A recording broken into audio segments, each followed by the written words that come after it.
আসসালামু আলাইকুম সবাইকে। আমি রুকসাত চলে এসেছি একটি নতুন ব্লগ নিয়ে। কাল তো পালং শাক ছিল না বলে মা মূলো রান্না করলো না। আজকে পালং শাক পেয়েছে, তাই মূলো দিয়ে পালং শাক চিংড়ি রান্না হবে। মা বলল তুই পালং শাকটা বেছে দে, তারপরে আমি রান্না করব। তাই আমি পালং শাকটা বেছে দিলাম।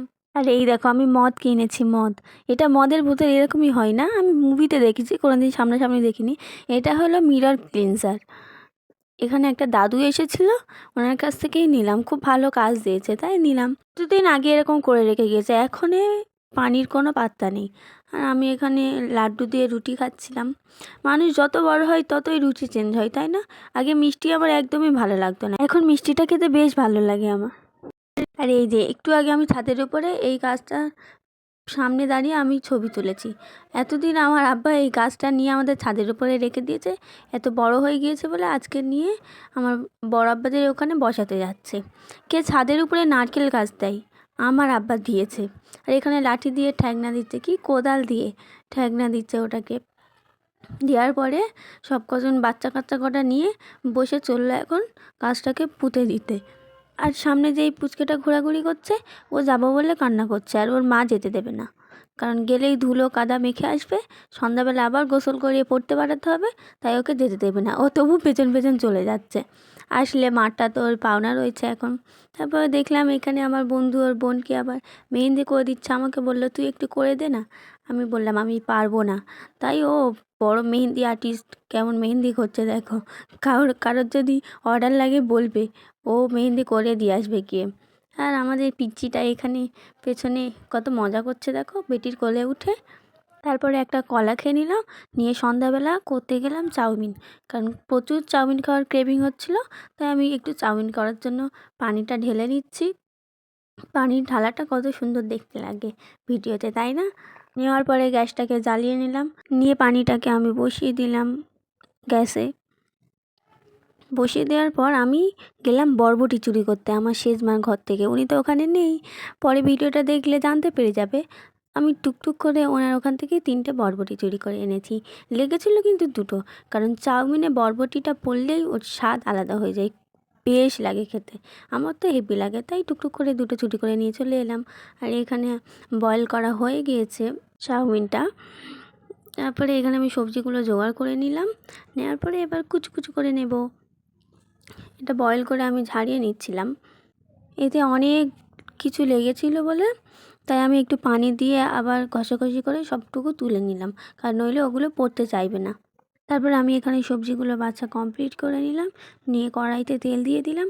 আমাদের কড়াইতে আবার চিংড়ি রয়েছে বলে আমি শেষ মাছের কড়াইটা নিয়ে চলে এলাম। আর আমি এখানে ভিডিও যখন দিচ্ছিলাম, ভিডিও করতে ভুলে গেলাম। বরবটি বাঁধাকপি সব একসঙ্গে দিয়ে ওর উপরে একটু মশলা দিয়ে দিচ্ছি, চাউমিনের মশলা দিচ্ছি এর উপরে একটু দিলে তবে চাউমিনের স্মেলটা আসবে, তাই না? আর আমি এখানে ডিম দিলাম না, কারণ ডিমের দাম বহুত বেড়ে গিয়েছে। তাই এমনি সবজি চাউমিন করে খেয়ে নেব। কারণ বরবটিটা থাকলে আমার আর কিছুর প্রয়োজন হয় না। বরবটি আর সস এই দুটো চাউমিনে থাকলে আমার কিছুর প্রয়োজন হয় না আর। আর আমি এখানে বেশ ভালো করেই নাড়াচাড়া করে নিচ্ছি, নইলে নিচেতে ধরে নিচ্ছে। আর আমার তো নুন দিতে আমি সারা জীবন ভুলে যাই, আজকে টাইম মতো নুনটা দিয়ে দিয়েছি। দিয়ে আমি আবার ওর উপরে তেল দিচ্ছি, নইলে নিচে প্রচুর পরিমাণে ধরে নিচ্ছে। তারপরে আমি চাউমিন কমপ্লিট করে ওর উপর পেঁয়াজ শসা সব কিছু দিয়ে সস দিয়ে আমি খাওয়ার জন্য রেডি করে নিচ্ছি। চাউমিনটা কেমন হয়েছে জানিও তো তোমরা। আমি হলাম কাঁচা রাঁধুনি, যেমনই হয়েছে খেতে বেশ ভালোই লেগেছিলো। ডিমের কোনো কমতি মনে হয়নি চাউমিনের ভেতরে। আর আমার তো বেশ ভালোই লেগেছে, চাউমিন পেলে আমার আর কিচ্ছু লাগবে না, তাই বসে কপাকপ খেয়ে নিলাম। তারপরে আবার রাত্রেবেলা আমি ভাজবো একটা ডিম। এই মশলাগুলো সব খুলে রেখে দিয়েছি, নইলে আমি দেওয়ার আগেই চুঁয়ে যাই, কারণ খুলতে খুলতে আমার সময় শেষ হয়ে যায়, চুঁয়ে যাই।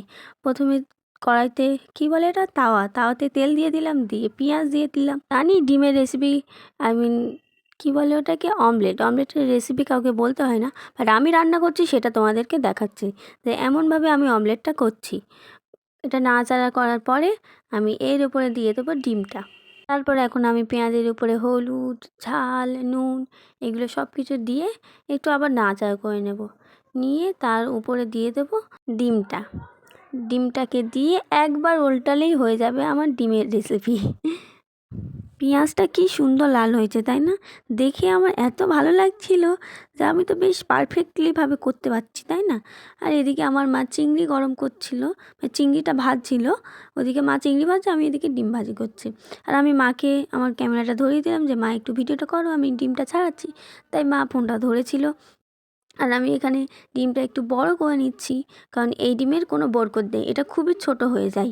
যখন একসঙ্গে মিশিয়ে করে তখন বড় হয়। আমার ডিমটা তো খুবই ছোট হয়, আর আমার ভাইও খাবে এর থেকে একটু, তাই একটু ভালো করে ছাড়িয়ে চারদিকে বড় করে নিলাম ডিমটাকে। নিয়ে ওটাকে অর্ধেক করে নেব। অর্ধেক করার পরে ভাই একটা নেবে, আমি একটা নেব। আমাদের ডিম অমলেট খাওয়াও শেষ হয়ে যাবে ততক্ষণে। আর এদিকে মা কোথায় গিয়েছে বলে আমি আবার একটু চিংড়িটা নাড়াচাড়া করে নিচ্ছিলাম। নেওয়ার পরে আমার অমলেটটাকে আমি এদিকে উল্টানোর পরেই দেখলাম পেঁয়াজ চুইয়ে গিয়েছে। আমি কিছু করবো সেটাতে কোনো উল্টোপাল্টা হবে না, এটা হতে পারে? যাই হোক, গন্ধ টন্ধ কিছুই হয়নি, বেশ ভালোই খেতে লেগেছিলো।